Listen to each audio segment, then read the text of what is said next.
Selamat pagi semuanya, kembali lagi bersama saya Alfamur Alim di acara presentasi dalam berita, dan kali ini saya akan menjelaskan tentang metode-metode pelaksanaan dalam pelaksanaan pemancangan tiang pancang dan bor pile.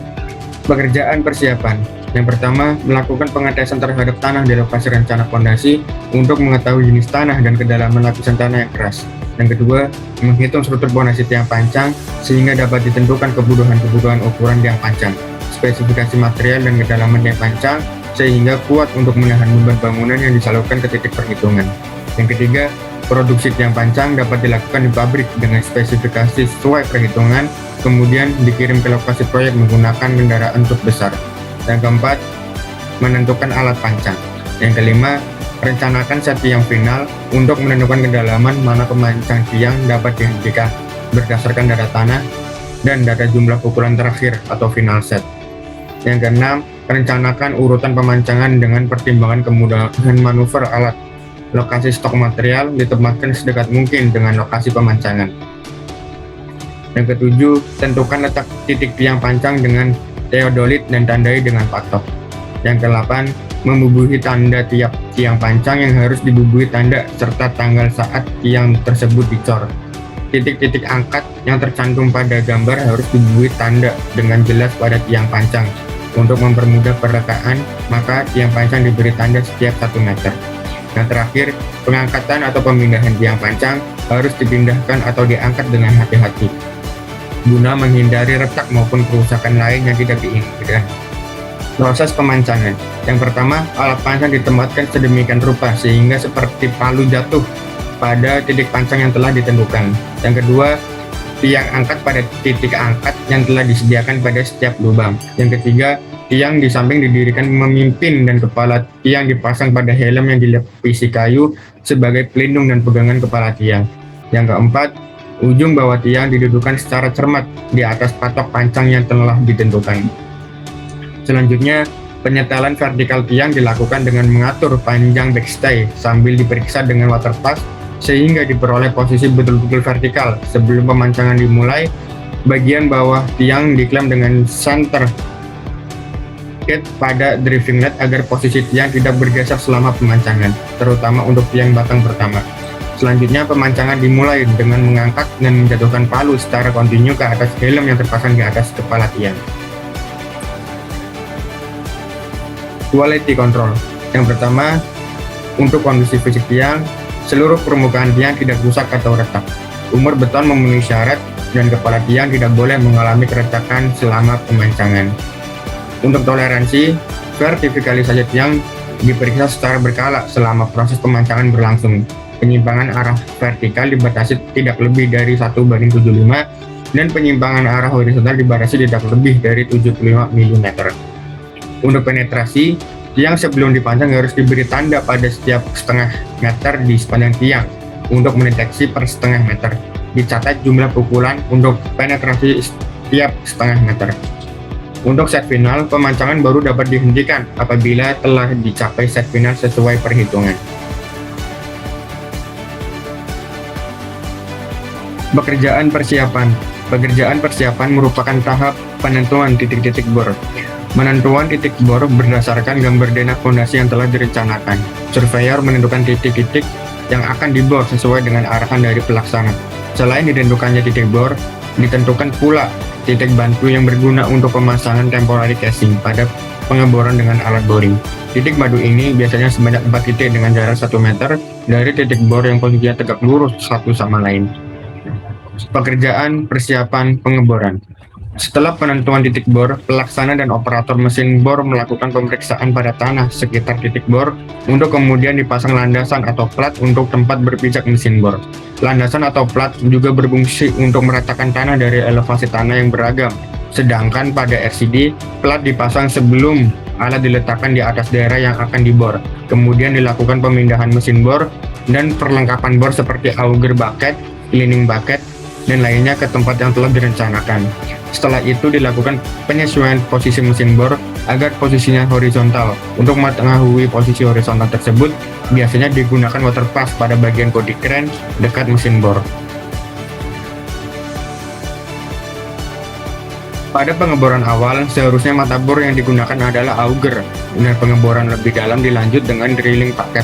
Namun dengan pertimbangan waktu, pergantian helical auger dengan auger bucket membutuhkan waktu yang cukup lama, sehingga digunakan langsung drilling bucket saja dari awal pengeboran.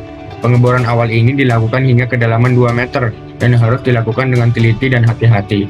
Lubang yang dibor tidak boleh miring agar didapat hasil lubang bor yang sesuai rencana. Sebagai pemandu operator, untuk mengetahui posisi titik bor digunakan alat koordinat yang biasanya terdapat pada mesin bor.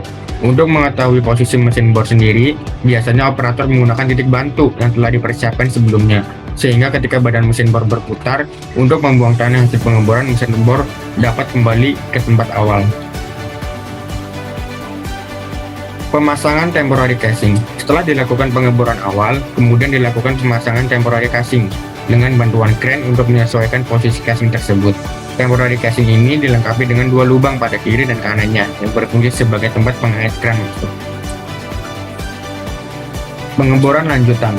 Setelah temporary casing dipasang, kemudian pengeboran dilanjutkan hingga ke dalam yang sesuai rencana atau pengeboran hingga mencapai tanah keras.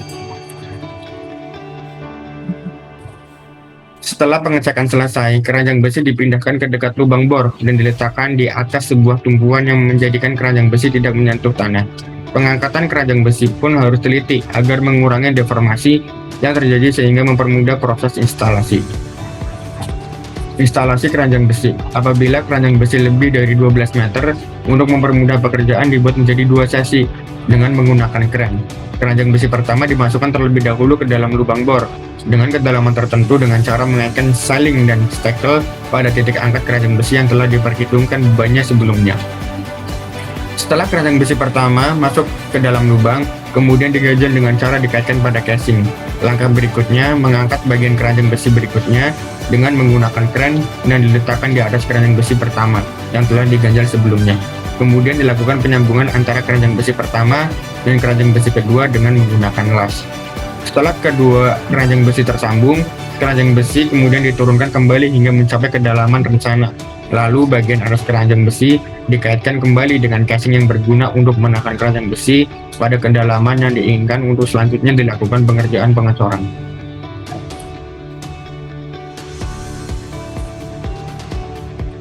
Pelaksanaan kerja pengecoran. Pengerjaan pengecoran borpel meliputi 4 langkah. Yang pertama, pengerjaan persiapan. Persiapan yang diperlukan yaitu menyiapkan rute jalan masuk untuk truk mixer beton hingga lubang bor yang akan dicor dengan mengacu pada gambar situasi lubang yang telah dibuat sebelumnya. Dasar lintasan yang harus kuat untuk menampung truk mixer beserta beton ready mix, serta apabila diperlukan dapat menggunakan landasan plat. Pembuatan galian untuk menampung air tanah yang bercampur dengan lumpur yang keluar saat pengecoran dilaksanakan. Hal ini perlu dilakukan agar air dapat teralir dengan baik menuju saluran drainase utama. Persiapan alat yang akan digunakan untuk pengecoran pun harus dilakukan seperti penyiapan pipa trimi, supaya beton segar dapat mengalir dengan baik pada lubang bor yang akan dicor. Juga persiapan baut pengunci kren agar saat pengangkatan dan penyambungan pipa trimi lebih efisien waktu. Selam tes perlu dilakukan sebelum pengecoran dimulai agar spesifikasi beton sesuai dengan yang diinginkan. Instalasi pipa trimi. Pemasangan pipa trimi harus dilakukan dengan teliti dan sedemikian rupa agar mencapai kedalaman tanah yang direncanakan. Sebuah pipa trimi memiliki panjang 3 meter sehingga perlu disambung beberapa pipa trimi untuk mencapai kedalaman rencana. Perlu diperhatikan untuk sambungan pipa trimi harus kedap air agar beton yang akan dicor menjadi pipa dengan baik. Selanjutnya adalah proses pengecoran. Setelah trimi telah dipasang pada lubang bor, sebelum memulai pengecoran pada tiap truk mixer beton diambil sampel terlebih dahulu sebanyak 3 sampel yang dicetak pada cetakan silinder, dan nantinya sampel ini akan dites kuat tekannya. Tahap awal penuangan beton ke dalam trimi dilakukan dengan kontinu dan cepat dengan menarik tuas pada truk mixer sehingga beton ready mix keluar dari corong lintasan. Penuangan beton dilakukan dengan cepat bertujuan agar beton yang pertama masuk dapat mendorong kotoran-kotoran lumpur keluar. Selama penuangan beton, pipa trimi tidak boleh bergeser naik turun kecuali ketika tahap akhir pengecoran. Selama pengecoran, ujung bawah pipa trimi harus terbenam dalam beton di dalam lubang bor minimal 1,5 meter dan maksimal 6 meter. Bila pipa trimi terbenam lebih dari 6 meter, maka dilakukan pemotongan pipa trimi.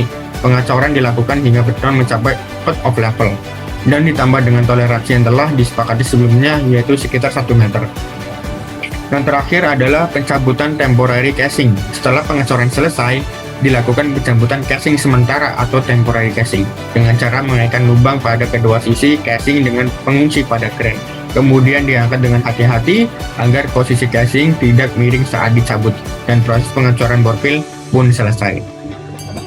Itu yang dapat kami sampaikan. Saya Alvan Nur Alim. Dengan ini saya pamit undur diri. Wassalamualaikum warahmatullahi wabarakatuh.